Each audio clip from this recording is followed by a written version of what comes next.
Corona काल में कई परिवारों ने साल 2 साल के अंदर परिवार के कई सदस्यों को खो दिया।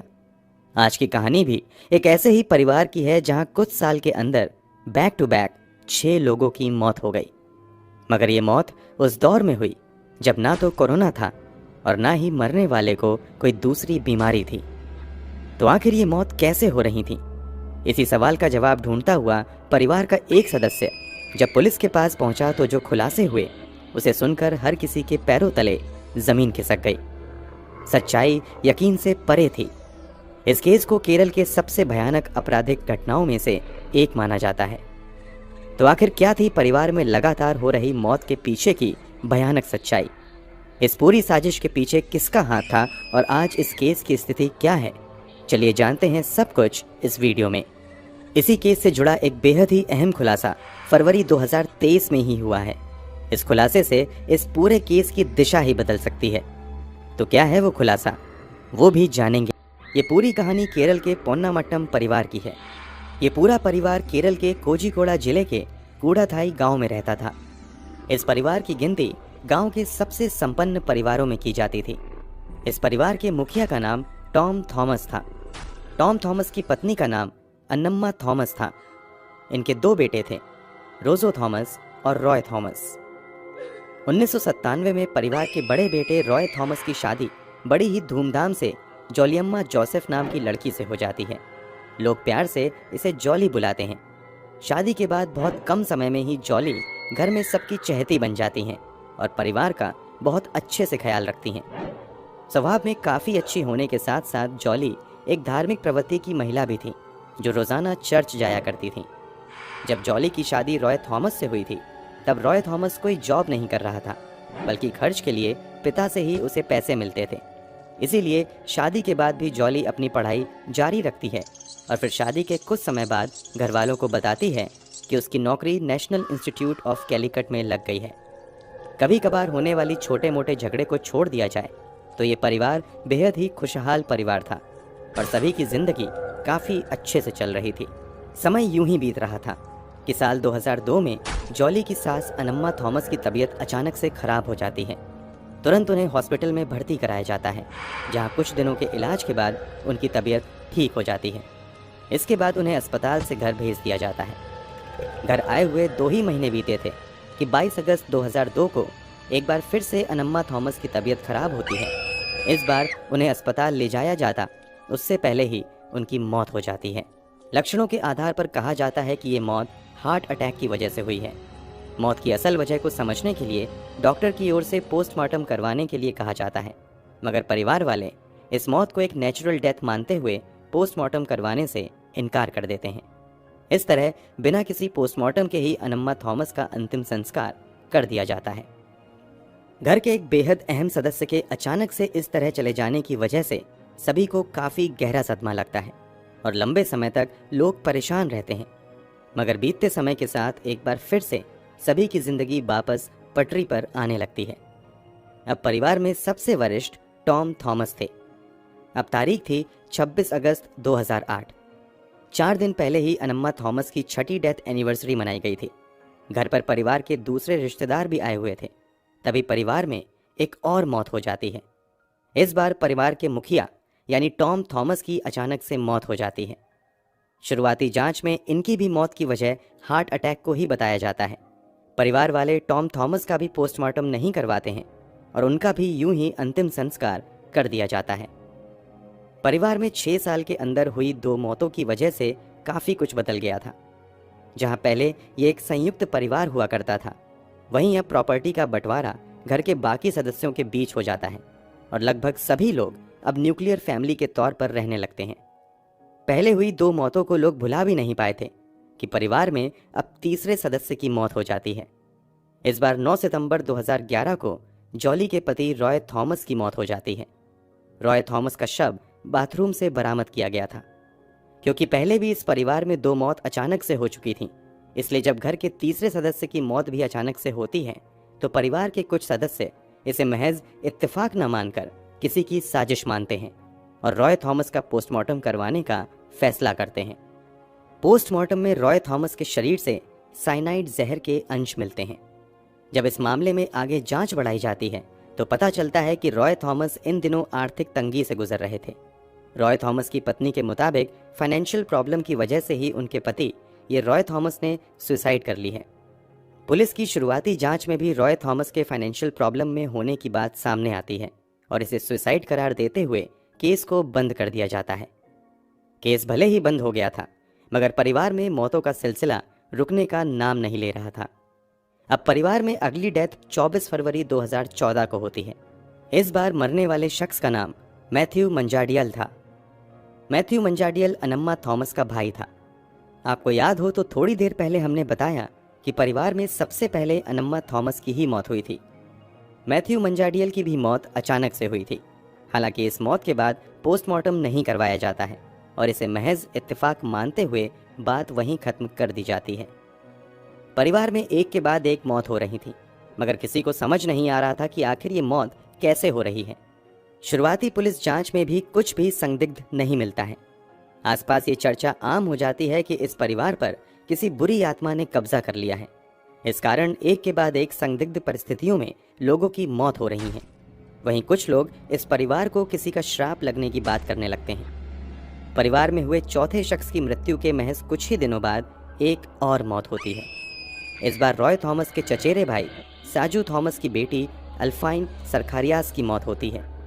मृत्यु के समय अल्फाइन की उम्र महज 2 साल थी। ये मौत भी अचानक से हुई थी। परिवार में ये आखिरी मौत नहीं थी, बल्कि इस घटना के 2 साल बाद यानी 11 जनवरी 2016 को अल्फाइन की मां यानी शाजू थॉमस की पत्नी सिली सरखारियास की मौत भी संदिग्ध परिस्थितियों में हो जाती है। मतलब एक परिवार के 6 सदस्यों की मौत पिछले 14 सालों में बेहद ही रहस्यमयी ढंग से एक के बाद एक हो जाती है। इतना ही नहीं, इसी परिवार के दूर के 2 रिश्तेदारों की मौत भी कुछ समय के अंतराल पर रोड एक्सीडेंट में हो जाती है। सिली की मौत के कुछ ही महीने बाद विधवा हो चुकी जॉली सिली के पति यानी अपने दिवंगत पति रॉय थॉमस के चचेरे भाई शाजू थॉमस से 2016 में ही शादी कर लेती हैं और उसके साथ ही रहने लग जाती हैं। इधर इतनी मौतों के बाद तो पक्के तौर पर लोगों ने दावा करना शुरू कर दिया था कि परिवार को जरूर किसी का श्राप लगा है, इसलिए सभी मर रहे हैं। मगर परिवार में एक सदस्य ऐसा था जो इस बात को मानने के लिए तैयार नहीं था कि परिवार में हो रही मौतों की वजह कोई श्राप या बुरी आत्मा है। ये थे रोजो थॉमस। वीडियो की शुरुआत में ही हमने बताया था कि रोजो थॉमस अनम्मा थॉमस और टॉम थॉमस के बेटे तथा रॉय थॉमस के भाई थे। रोजो थॉमस अमेरिका में काम करते थे। परिवार में बैक टू बैक 6 सदस्यों की मौत के बाद इन्हें शक होने लगता है कि ये महज इत्तेफाक नहीं है, बल्कि ज़रूर किसी की साजिश है। इसी के बाद रोजो थॉमस स्थानीय पुलिस स्टेशन में जाकर एक मामला दर्ज करवाते हैं और पुलिस से परिवार में हुई अब तक की सभी मौतों की गहराई से जांच करने की अपील करते हैं। रोजो थॉमस अपने स्तर से भी जांच शुरू कर देते हैं। जांच के दायरे में अब वही लोग थे जो परिवार में जिंदा बचे थे और परिवार में जिंदा बचे लोगों में अब शाजू थॉमस तथा जॉली जोसेफ रह गई थी, मतलब रोजो के चचेरे भाई और भाभी। पहले तो पुलिस इस जांच को बहुत ज़्यादा सीरियसली नहीं लेती है, मगर रोजो थॉमस अपने स्तर से जांच शुरू करते हुए पुलिस के सामने एक बहुत ही चौंका देने वाला खुलासा करते हैं। दरअसल जॉली ने कुछ साल पहले ही बताया था कि वो NIT कैलीकट में बतौर कॉमर्स लेक्चरर काम कर रही हैं, मगर रोजो थॉमस जब इस बात की जांच पड़ताल करते हुए NIT कैलीकट पहुंचता है तो वहां से बताया जाता है कि उनके यहाँ तो कोई जॉली नाम की टीचर है ही नहीं। जॉली ने अपने दावे के साथ साथ NIT कैलीकट में अपने जॉब की एक आइडेंटिटी कार्ड भी परिवार वालों को दी थी। जब इस आइडेंटिटी कार्ड की जांच की जाती है तो यूनिवर्सिटी प्रशासन की ओर से कहा जाता है कि ये आइडेंटिटी कार्ड फर्जी है। इतना ही नहीं, रोजो थॉमस द्वारा की गई जांच पड़ताल में ये बात भी सामने आती है कि अब तक जितने भी सदस्यों की मौत हुई है या फिर अचानक से तबीयत बिगड़ी है, उस समय उन सभी के आसपास जॉली जोसेफ मौजूद थी। 6 मौत, और उन सभी के आसपास जॉली का होना कोई इत्तेफाक नहीं था, बल्कि ये एक बड़ी साजिश की तरफ इशारा कर रहा था। इसलिए पुलिस की शक की सुई भी जॉली की तरफ घूमती है। जिन मौतों को पुलिस पहले नेचुरल डेथ मानते हुए नज़रअंदाज कर रही थी, अब एक बार फिर से जांच शुरू की जाती है। रोजो थॉमस द्वारा पुलिस थाने में रॉय थॉमस की मौत के सिलसिले में जॉली के खिलाफ एक लिखित शिकायत दर्ज करवाई जाती है। इसके अलावा 5 अन्य मौतों के मामले में भी जॉली पर ही शक जताया जाता है। मामला दर्ज होने के बाद पुलिस भी जांच की रफ्तार बढ़ाते हुए सबसे पहले कूड़ाथई गांव में ही मौजूद सेंट लॉर्ड्स चर्च के पास स्थित कब्रिस्तान से तथा कोडनचेरी के सेंट मैरी चर्च के पास स्थित कब्रिस्तान से पिछले 14 वर्षों में इस परिवार के दफनाए गए सभी 6 लोगों के शव को निकालती है। इन शवों को फॉरेंसिक जांच के लिए भेज दिया जाता है। वहीं इस मामले की गंभीरता को देखते हुए केरला पुलिस द्वारा दुनिया के कई बेस्ट फॉरेंसिक साइंटिस्ट को इस केस में मदद के लिए बुलाया जाता है। इधर पुलिस भी जॉली जोसेफ को गिरफ्तार करके पूछताछ आगे बढ़ाती है। पहले तो जॉली इन 6 लोगों की मौत में किसी भी तरह के हाथ होने से इनकार करती हैं, मगर जब पुलिस जांच बढ़ाते हुए अपने सवालों की लिस्ट लंबी करती है तो आखिरकार जॉली उनमें उलझती चली जाती हैं और फिर एक दिल दहला देने वाली सच्चाई से पर्दा उठता है।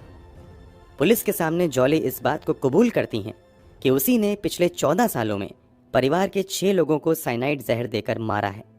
जब पुलिस इन हत्याओं के मोटिव यानी वजह के बारे में पूछती है तो और भी हिला देने वाला खुलासा होता है। सभी की हत्या की अपनी अपनी वजह थी। जॉली द्वारा पुलिस पूछताछ में किए गए खुलासे के मुताबिक सबसे पहले उसने अपनी सास अनम्मा थॉमस की जान साल 2002 में ही लेने की कोशिश की थी, मगर पहली कोशिश में नाकाम रही थी।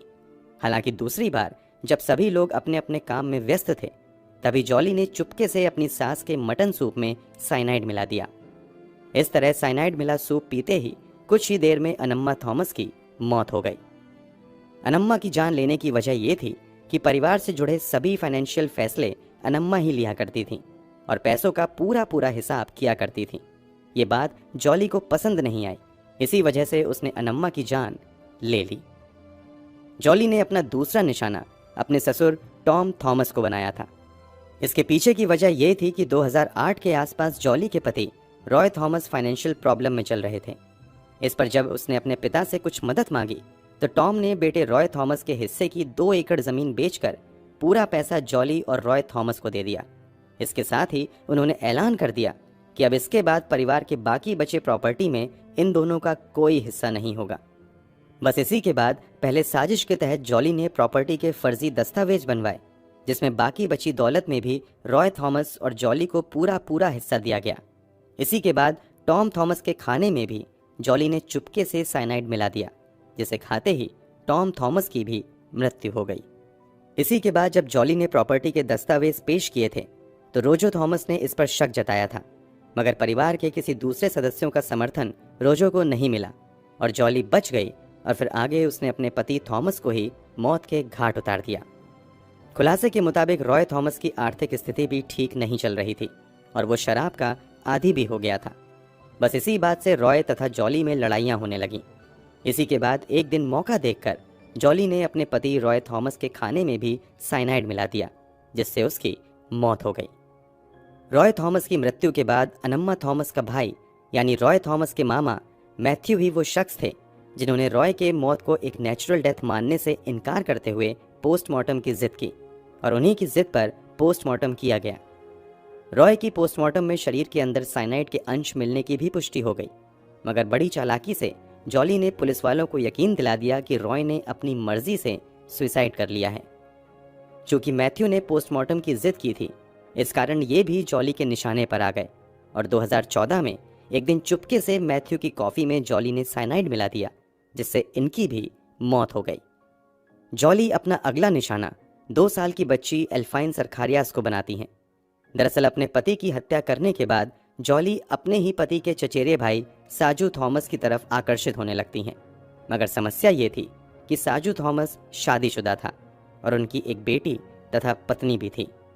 इसलिए कथित तौर पर साजू थॉमस से शादी की नीयत से 2014 में पहले जॉली साजू की 2 साल की बेटी अल्फाइन सरखारियास की गला दबाकर हत्या कर देती हैं। इसके बाद 2016 में साजू की पत्नी सिली सरखारियास की भी जान ले लेती हैं। इन दोनों की हत्या करने के बाद 2016 में ही जॉली साजू से शादी कर लेती हैं। इस खुलासे के बाद पुलिस को शक होता है कि शायद साजू थॉमस भी जॉली के प्लान में शामिल है, इसलिए साजू को भी हिरासत में लेकर पूछताछ किया जाता है, मगर साजू का कोई गुनाह निकलकर सामने नहीं आता है। जब जॉली से पूछा जाता है कि पिछले 14 सालों से वो घर से ये कहकर निकलती थी कि वो NIT कैलिकट में पढ़ाने जाती है, तो आखिर वो कहाँ चली जाती थी, क्योंकि कॉलेज रिकॉर्ड्स के मुताबिक वो कभी भी एनआईटी कैलीकट गई ही नहीं। इस पर जॉली खुलासा करती हैं कि दरअसल वो घर से रोजाना समय पर तैयार होकर निकल तो जाती थीं, मगर ज़्यादातर समय वो पास के एक चर्च में बिताती थीं, जहां वो चर्च के कामों में हाथ बटाया करती थीं। इसके अलावा कभी कभी वो एनआईटी कैंपस में मौजूद कैंटीन में जाकर समय बिताती थीं। इस पूरी जांच पड़ताल में एक चौंकाने वाला खुलासा ये भी होता है कि जिनकी भी जान जॉली ने ली थी, सभी से जॉली का रिश्ता काफ़ी अच्छा था। हर किसी से हंसकर बातें करना जॉली की आदत थी। कभी किसी ने जॉली को किसी पर चिल्लाते हुए नहीं सुना था। यहाँ तक कि पड़ोसी भी जॉली की तारीफ करते नहीं थकते थे।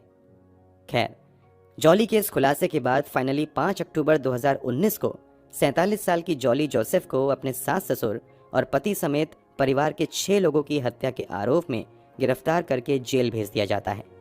जांच पड़ताल में यह भी खुलासा होता है कि जॉली को साइनाइड एमएस मैथ्यू नाम के एक व्यक्ति ने उपलब्ध करवाया था, जो कि जॉली का ही रिश्तेदार था। एमएस मैथ्यू की दोस्ती प्राची कुमार नाम के एक व्यक्ति से थी, जो एक ज्वेलरी की शॉप पर काम किया करता था। आपकी जानकारी के लिए बता दें कि कहीं कहीं सोने चांदी के आभूषण को साफ करने में साइनाइड का उपयोग किया जाता है। इसलिए ये साइनाइड आसानी से प्राची कुमार दुकान से लेकर एमएस मैथ्यू को दे देता है और एमएस मैथ्यू वो साइनाइड जॉली को दे दिया करता था। जॉली इसका इस्तेमाल लोगों की जान लेने के लिए करती थी। पुलिस जांच में जॉली की कार के डैशबोर्ड तथा जॉली के बैग से भी साइनाइड के सैंपल मिलते हैं। पुलिस द्वारा जमा किए गए सबूत, जॉली के कबूलनामे तथा कुछ साइंटिफिक एविडेंस के आधार पर पुलिस फाइनली 1 जनवरी 2020 को कोर्ट में लगभग 1800 पन्नों की चार्जशीट फाइल करती हैं, जिसमें जॉली पर 6 हत्या का आरोप लगाया जाता है। इसी खुलासे के बाद जॉली देश दुनिया में साइनाइड जॉली के नाम से मशहूर हुई। वर्तमान समय में इस केस की स्थिति की बात करें तो जॉली फिलहाल जेल में बंद है। हालांकि जॉली को 2021 में केरला हाईकोर्ट द्वारा बेल मिल गई थी, मगर केरला सरकार द्वारा हाईकोर्ट के फैसले को सुप्रीम कोर्ट में चुनौती दी गई। सुनवाई के बाद सुप्रीम कोर्ट ने जॉली की बेल को खारिज कर दिया। इस कारण जॉली आज भी जेल में है। इन्हीं सब खुलासे के कुछ ही महीने बाद जॉली के दूसरे पति यानी शाजू मैथ्यू ने भी कोर्ट में जॉली से तलाक की अर्जी डाल दी। वैसे तो इस केस की जांच चल ही रही है, मगर फरवरी 2023 में इस केस से जुड़े कुछ नए खुलासे हुए हैं।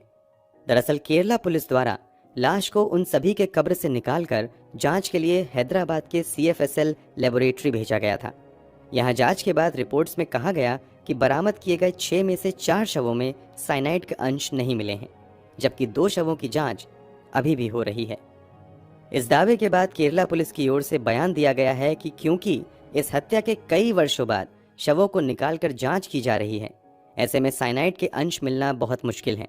पुलिस के मुताबिक भले ही जांच में साइनाइड के अंश ना मिले हों, मगर जॉली का कबूलनामा और सर्कमस्टेंशियल एविडेंस इतने स्ट्रांग हैं कि जॉली का गुनाह कोर्ट में साबित हो जाएगा और उसे कड़ी से कड़ी सजा दी जाएगी।